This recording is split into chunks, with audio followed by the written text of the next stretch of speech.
Hi guys, jirtu Oromoo koo qaalii bakka jirtetti nagaan Rabbii isin bira haa jiraatu isiniin jedha.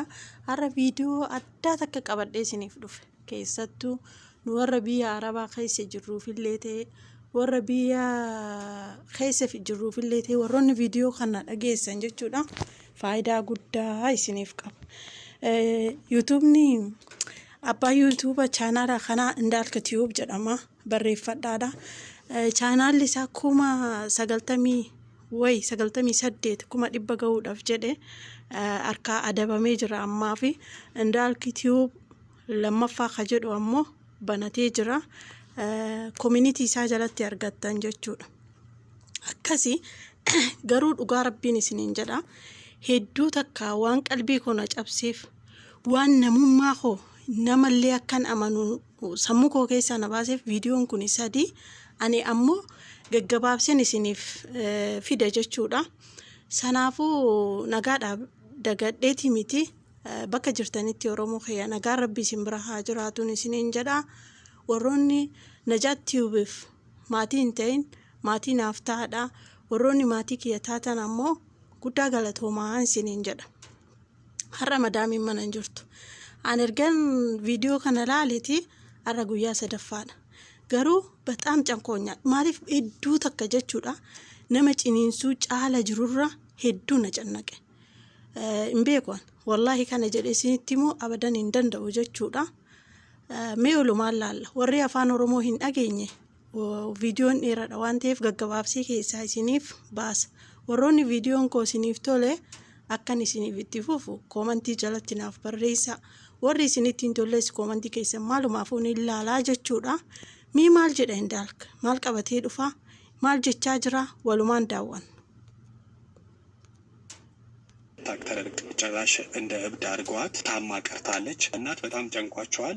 የሰራችበት የለፋችበት እንኳን እኛ የት እንዳለ ማወቅ አንችልም። ምን እንዳረገች ቤት ይኑራት መኪና ይኑራት ብር ይዛ እንኳን መጣ ብሯ ተበልታ ይሁን ምን የምናውቀው ነገር የለም። ይህን ስራ ለመስራት ጥናት በማድረግበት ሰዓት የቅርብ ጓደኞቿ እነሱን በማውራት ደግሞ በሌላ አይነት ያው እንደምታውቁት በፈተና አይነት ለማውራት ጀመርኩኝ። ይህን ስራ ለመስራት እኔ የሐዋሳ ዘመዶኝ ልቀርብ ነው። ትቻለኝን ነገር አደርጋለሁ። Waan Indaalka amma kana darbe jedhe irratti obboleettiin tiyyaa waggaa 5 dura gara biyya alaa deemte jedhe. Erga biyya alaa deemteeti gara biyyaa deebite waggaa 5 booda. Birrii eessaa qabaattu, mana eessaa qabaattu, makiinaa eessaa qabaattu, qabeenyi ishee akka maal eessaa akka ta'e wanni beekamu tokko hin jiru. Maatiin hedduu takka rakkatanii jiran. Intalti kun dhukkuba sammuu dhukkubsattii jechuudha. Sanaaf jennaan amma Indaalka akka hiriyaa hawaasaa ta'ee hiriyaa ishee lammaffitti irratti dhiyaate jechuudha. Keessaan isiniif gaggabaabsa. Intalti bakka kana jirtu ishee biyya Arabaa deemte sanaaf waggaa 8 irraa dhalatanii galanii hiriyaa turan jechuudha. Hiriyaa daa'imummaa jedhama gaa. Hiriyaa daa'imummaa waliin turanii odoo akka sanatti jiru isheen amma bakka kana jirtu tun hiriyaadha. Dhukkubsattuun biyya alaatii galtee waan qabdu waa hunda of dagatte sun ammoo mana keessatti sammuun ishii wallaalamee maatiin furmaata dhabanii rakkataa jiran jechuudha. Indaalka garuu iddoo kanatti iddoo takka isaa masagganuun barbaada. Baay'ee jechuudha. Dhugaa Rabbii nama hojii addaa hojjetudha. Waa baay'ee qaba YouTuberri isaa. Akkasi sanaaf amma hiriyaa ishee tana waliin jechuudha gara biyya Arabaa deemuu barbaadan hedduu wal jaalatan lubbuu waliif dhaban garuu ishee tana jalaa hafee ishee sanitti sammuu ofii dhabde sana biyya Arabaa deemte waggaa 5 biyya Arabaa deemte waan qabdu hunda hiriyaa ofii jaalalleerree ni qabdi. Qissaan isaa hedduu takka dheertu dhallee waan amanuufillee nama dhibuudha jechuudha. Garuu ishee dhukkubsattee haadha ofii abbaa ofii maalirraa akka turte eenyummaa ofii abadan gonkumaa gonkatti dagattee dhuftee 7 keessatti jechuudha. Sammuun tuqamee waa hundaaf irraa dagatte 7 keessatti osoo hin taane guyyaa dhuftee boolee kaate geessirraa kaate waan ishee yaadattu tokkollee hin jiru jetti intalti kuni.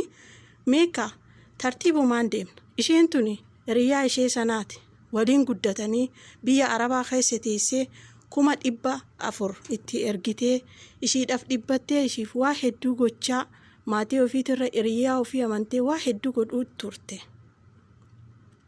Mii maal jette? Ajaa'iba namatti ta'a. Hiriyaa yeroo ammaa yoo dhukkubsatanillee waliin gaafatanii waan nama ajaa'ibu yoo jiraate. Gaggabaabseen irraa isin dhaggeeffachiisaa guutuu yoo isin dhaggeeffachiise viidiyoon hedduu dheerata jechuudha. Gaggabaabsee.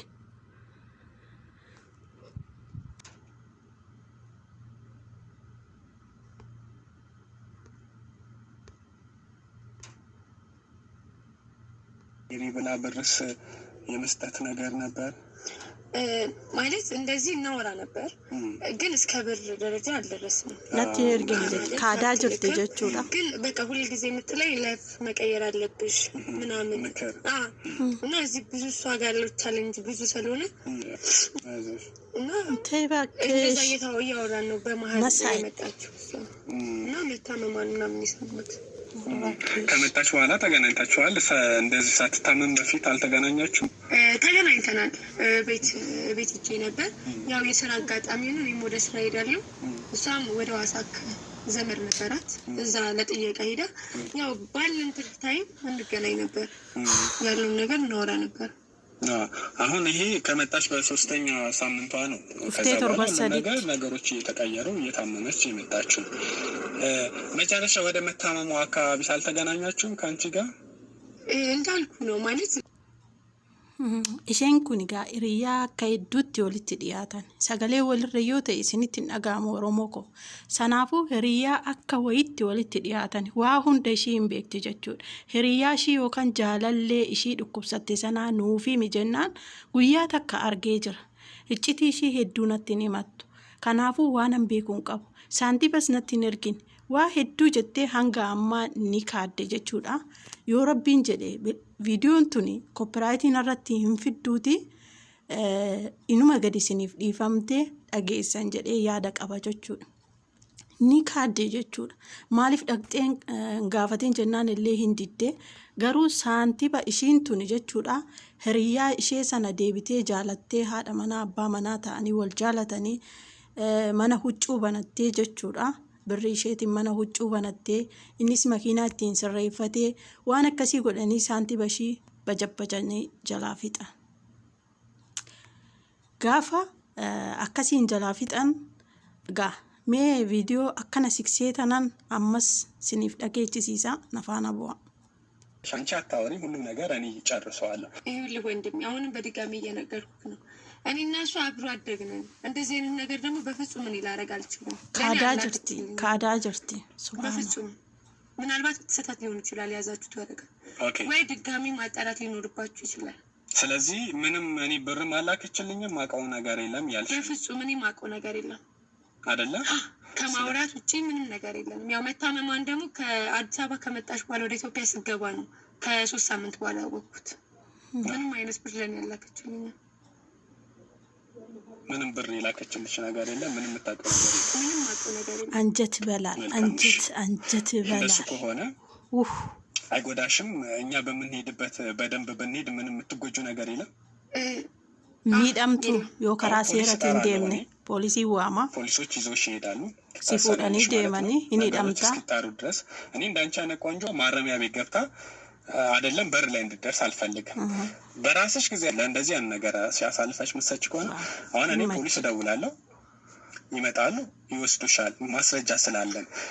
አይ እኔ በተቻለኝ ነገር ይሄንን ነገር ልርዳህ እባክህን ነፃ አውጣኝ ከጎኔ ሲሂድ አጀናን ሶዳቴ ምትያማ ዋሁን ዳንዴ ለመርዳት ዝግጁ ነኝ። ቆይ አንተ ለሽራይ ለምንድን ነው የመጣው?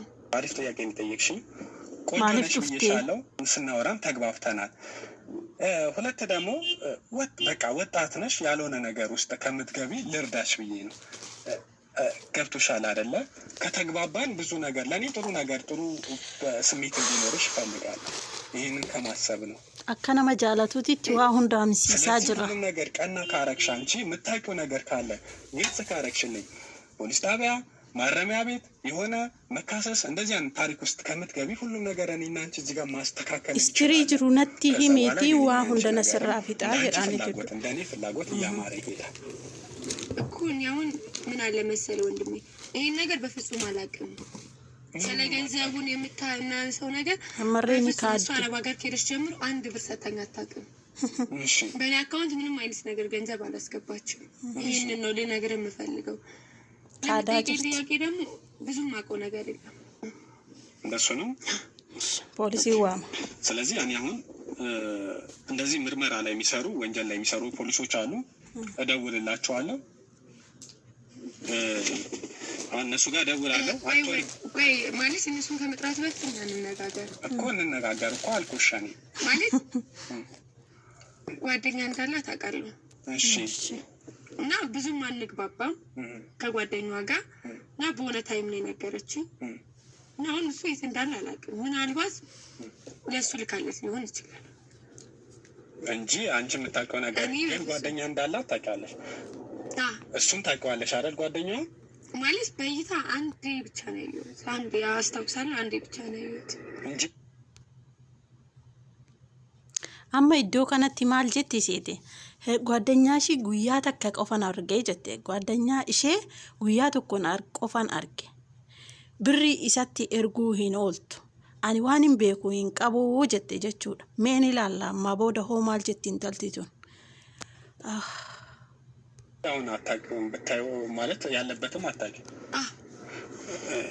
አሁን እየዋሸሽኝ እንደሆነ በደም ያስታውቅብሻል ናሶባ ጅርታ እኔ ማለት መጥፎ ሰው እንደሆነ አታደርግኝ እኔ በንጹህ ልቤ ነው የመጣሁት አንቺ ጋር በቃ እርጅኝና ልርዳሽ እያልኩሽ ነው ብር ከሰጣችሽም ብሩን እኔ እከፍልልሻለሁ ብዬሻለሁ ስለ ልጁም የምታውቀው ነገር ካለ ዮ ብሪ ስትከነቴ ብሪ ነቱ ስራ ከፋላ ዋን አባ መናሼ ሰነራ ቤክቱ ሁንደና ፊሚ ጀቻኒ ጅራ ሜላ ለማለከጀ ነገር ነገር ከዛ ሚስጥርሽ የተጠበቀ ነው የሚሆነው ከኔ ውጪ ምንም ይሄ መኪና ውስጥ አይደል ያለ ነው ከዚህ መኪና ውስጥ ምንም ነገር የሚወጣ ነገር የለም እውነታውን ነገር ካልሆነ እስከ ጥግ ድረስ ነው የሚሄድብሽ እንደውም እኔ እልህ ውስጥ አትክተችሽ እሺ እኔ ምን ላድርግ ታዲያ የምታውቂው ነገር ንገሪኝ እኔ ብዙ ነገር እንደምታውቂ አውቃለሁ አሁንም ልንገርሽ አይደል ቆንጆ ስለሆንሽ እኔም ቀልቤ ስለወደደሽ ነው ምን ለማመጥሽ እንጂ እሺ እውነቱን ልንገርሽ የእሷ ጓደኛ ያልኩ ከኔ ጓደኛ ነው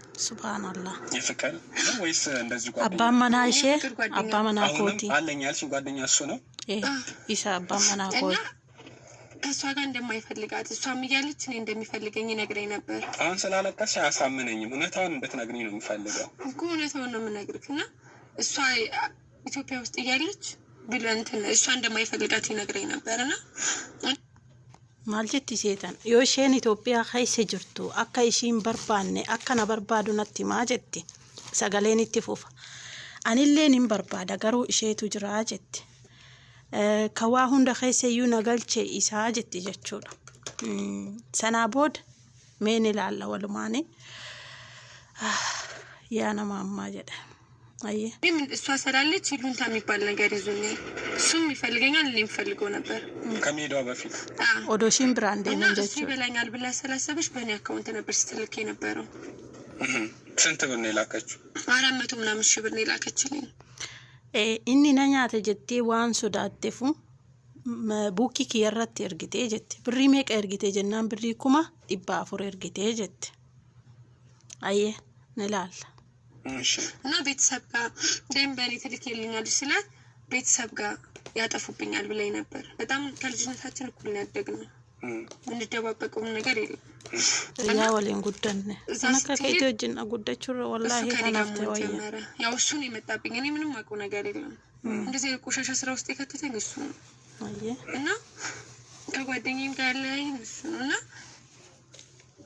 ሲነግረኝ እንደዚህ ብሎ ሲነግረኝ አይሆንም አንተ ማለት የጓደኛዬ ፍቅረኛ የእህቴ ፍቅረኛ ነህ ስለው እኔ እሷን አልፈልጋትም አለኝና ወለቢያ ላስላዩ ብሪ በርባደ ማማለ ገንዘብ ከሌላ ሰው ካለኝ ከኔ እንድሰጠው ከሌላም ከሌላ ሰው እንድበደር ሲለኝ እውነታውን ነገርኩት ምህረት በኔ አካውንት እንደምትልክ ነገርኩት እና ችግር የለውም እንመልስላታለን አለኝ መጀመሪያና መኪናውን አሰራንበት በቃ ብሩን አንድ ላይ እናጠፋነው እኔ ብቻዬን አይደለም ከሱ ጋር 400,000 ብሩን አንድ ላይ እሷ ስትልክልን አንድ ላይ እናጠፋነው።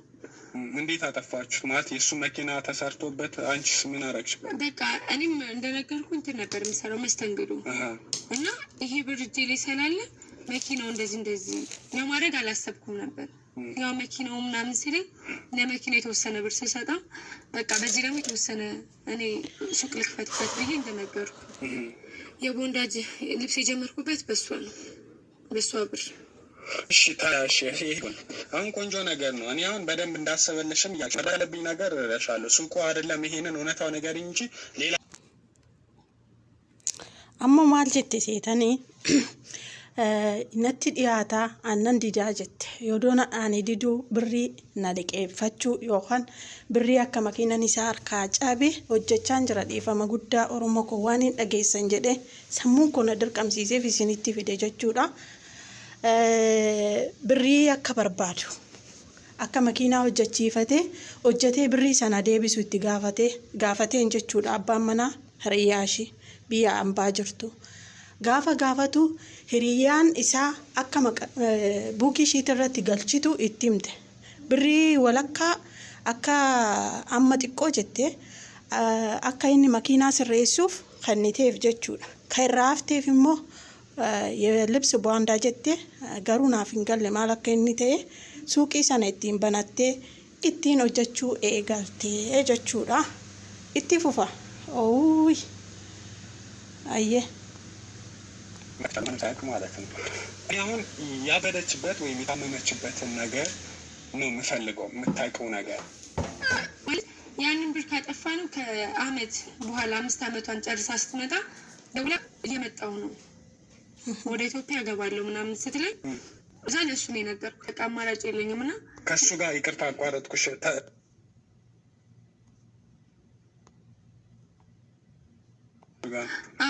ዲፋም 400 እሷ ስትልክልን አንድ ላይ ነው ያጠፋነው።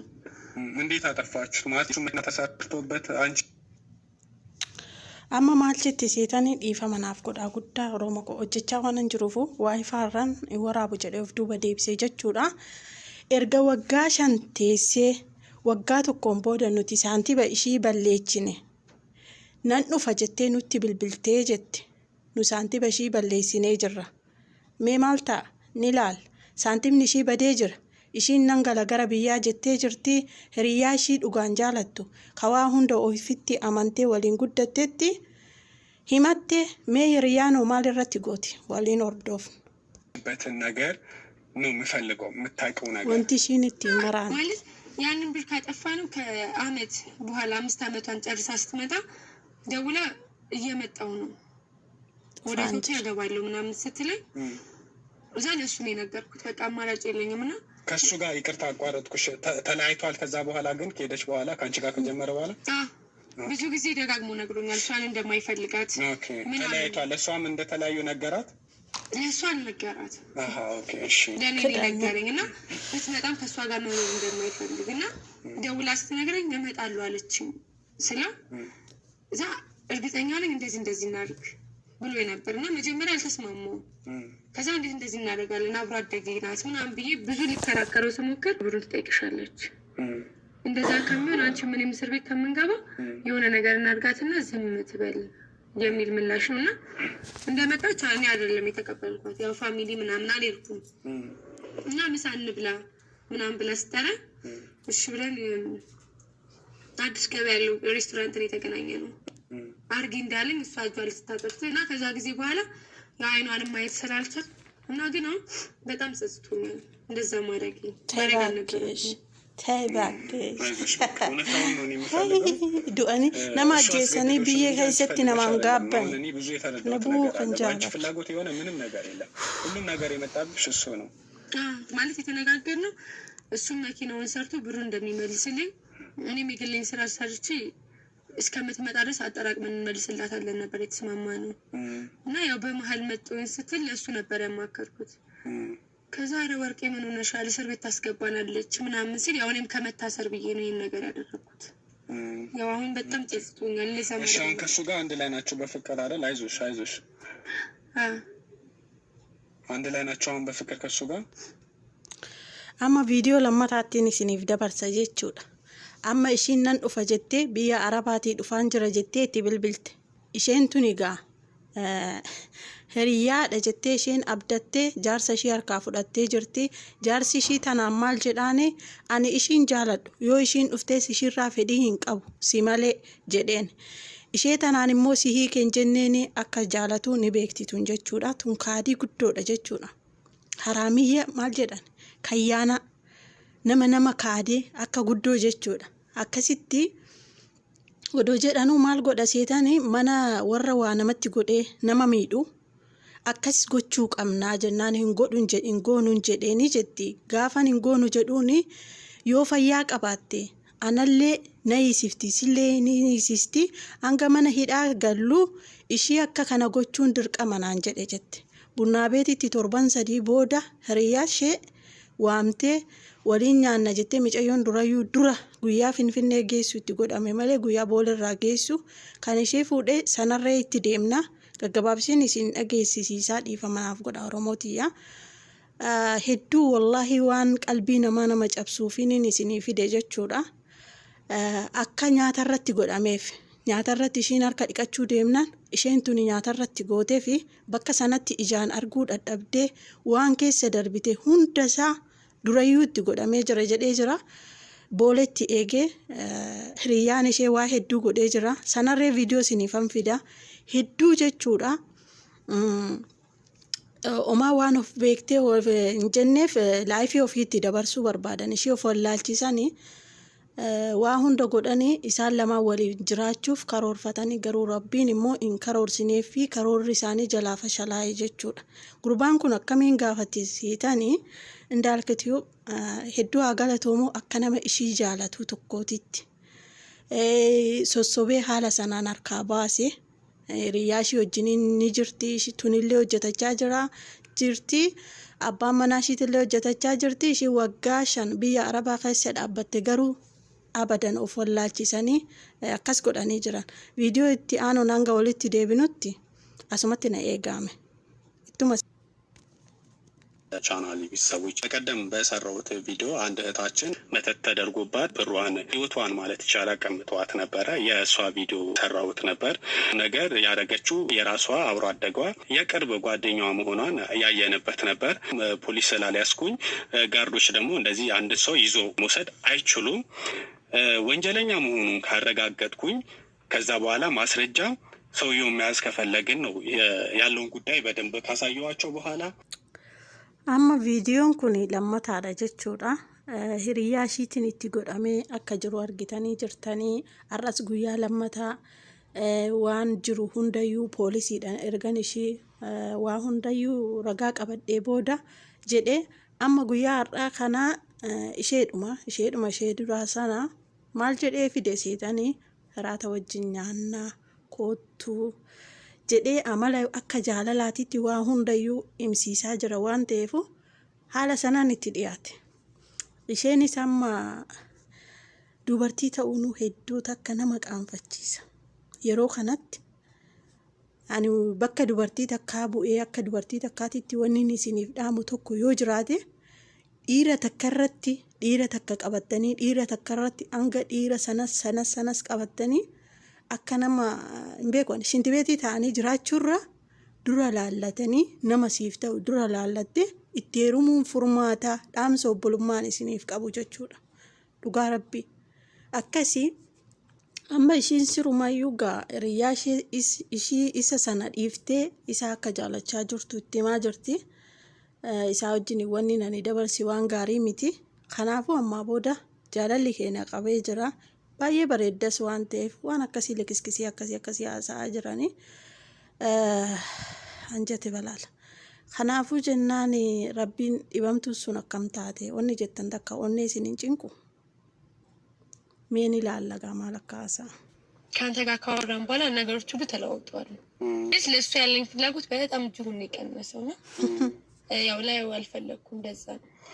አይ መልካም እዚህ በነፃነት እኔና አንቺ መቀጠል እንችላለን ማለት ነው። ሚስጥሩ ያንን እንዳልሽውም እንተውና የቤተሰብ ጉዳይ የሚለውን እኔ ተዋለው የራሴን ጥቅም ነው ማስቀደሙ። እንደነገርኩሽን ቆንጆ ነሽ፣ ከአንቺ ጋር መሆን እፈልጋለሁ።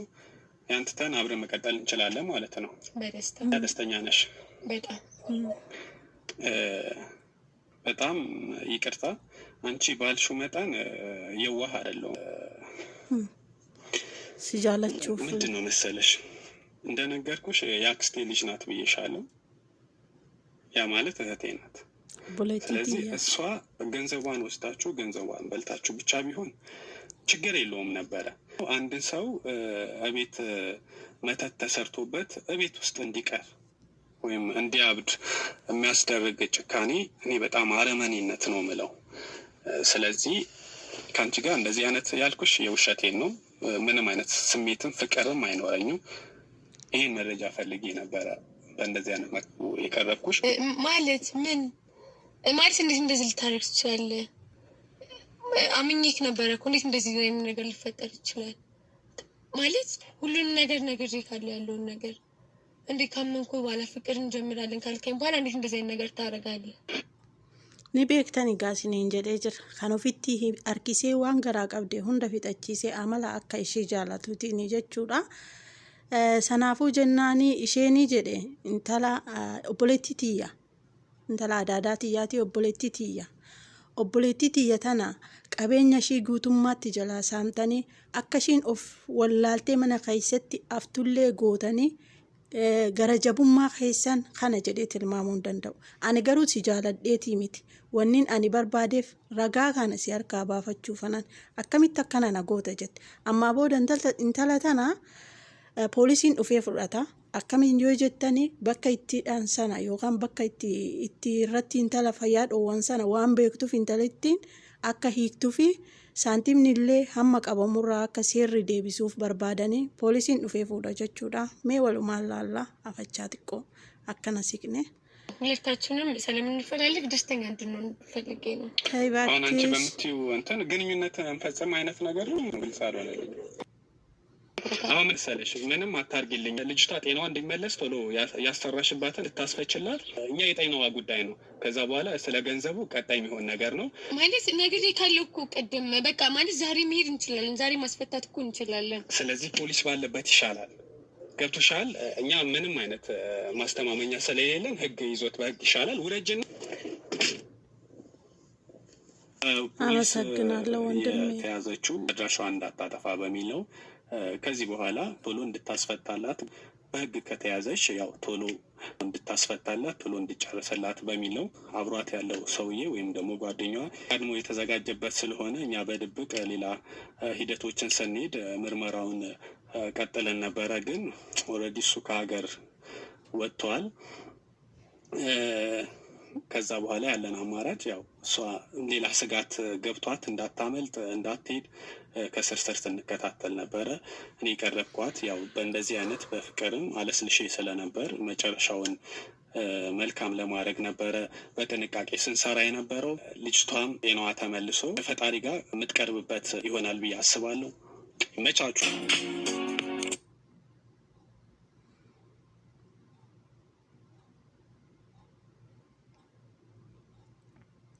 Ayyee wanni hanga ammaa ta'e jechuudha. Maaltu ta'e seetanii amma maal jedheen seetee ani si jaaladheetillee miti, fedha kee qabaadheetillee miti, si amanuu hin dandeenyu. Waan si amanuu hin dandeenyeef bakka seerri jirutti bakka hiikta sanillee akka irraa waan itti guutan sanallee akka irraa hiiktan seeraa wajjin ammootu dafqashiitillee akka deebi'uuf inni guddaan fayyaa ishee akka deebi'uuf jedhe akkasiin gaa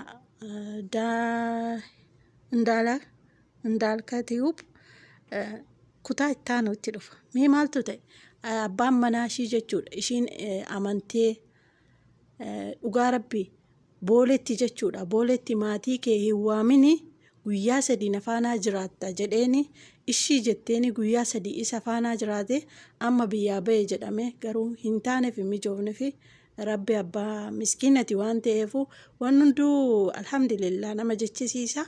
Mee kutaa ittaanu viidiyoo biraatiin isinii fidaa kun hedduu dheeratee jira. Inshallah yoo rabbiin jedhe qophiin ittiin fiduu isinillee dhageessanii waa hedduu irraa barattu. Namni obsa qabu waa hedduu barata, waa hedduu irraa barattu jedhee abdii guddaadhaan isin eegaa jechuudha. Akkasii namni jireenya namaa waa hedduu godhanii jiranii. Abbaa manaa ishii saamtee jirti, qabeenya ishii saamtee jirti, fayyaa ishiitillee saamtee jirti jechuudha.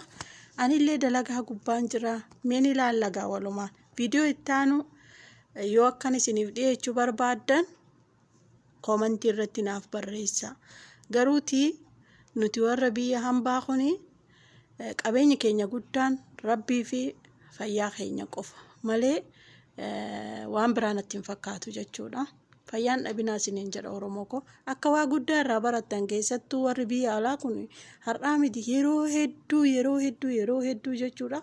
Rakkoo Oromoo tana rakkoo ilmaan biyya alaa shamarran biyya alaa Tigirfaan ta'ee afaan hundaanuu jechuudha ni darba. Garuu medari sammuun keenya maal akka ta'e ani hin beeku.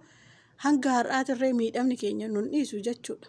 Amma yeroo jaarsa hiriyaa jinni maal jedhan hin jirtu of qofa jechuudha. Akkasii fayyaa nagaan dhabinaa isiniin jedha.